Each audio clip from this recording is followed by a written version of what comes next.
ഹറാമിൽ തുടങ്ങുന്ന ബന്ധങ്ങൾ, ഹറാമായ ബന്ധങ്ങൾ. ഇന്നെന്താണ്? നിക്കാഹിന് മുമ്പ് തന്നെ ബന്ധങ്ങൾ തുടങ്ങുന്നു, ഫോൺ വിളിയിലൂടെ ആരംഭിക്കുന്നു.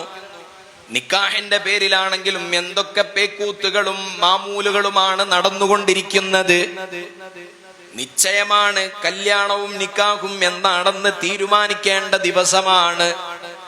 ആ ദിവസം തന്നെ നിശ്ചയമുറപ്പിക്കാൻ വേണ്ടി ഒരുപാട് സാധന സാമഗ്രികളുമായി കൊട്ടയും പൂവും തലയിൽ വെച്ചുകൊണ്ട് വരി വരിയായി റാലിയായി വീട്ടിലേക്ക്, പെണ്ണിന്റെ വീട്ടിലേക്ക് വരുന്നു വരന്റെ വീട്ടുകാർ.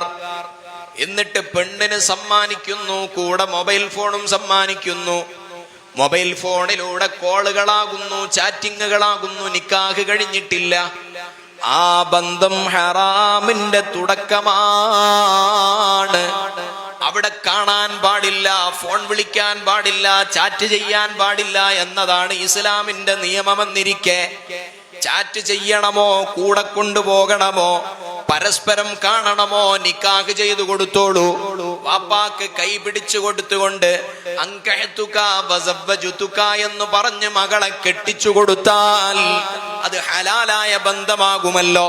നിശ്ചയം എന്ന പേര് പറഞ്ഞിട്ട് ഫോൺ കൊടുത്ത് ഇങ്ങനെ വേണ്ടാത്തരങ്ങൾ നടക്കുമ്പോൾ ആ ബന്ധത്തിന്റെ തുടക്കം അത് ഹലാലായ തുടക്കമല്ല, പകരം അത് ഹറാമിന്റെ തുടക്കമാണ്. ആ ഹറാമായ തുടക്കങ്ങളിൽ നിന്ന് പ്രതീക്ഷിക്കപ്പെടേണ്ടത് ഹലാലാകണമോ? ഉത്തരവാദിത്വം നമുക്കുമില്ലേ?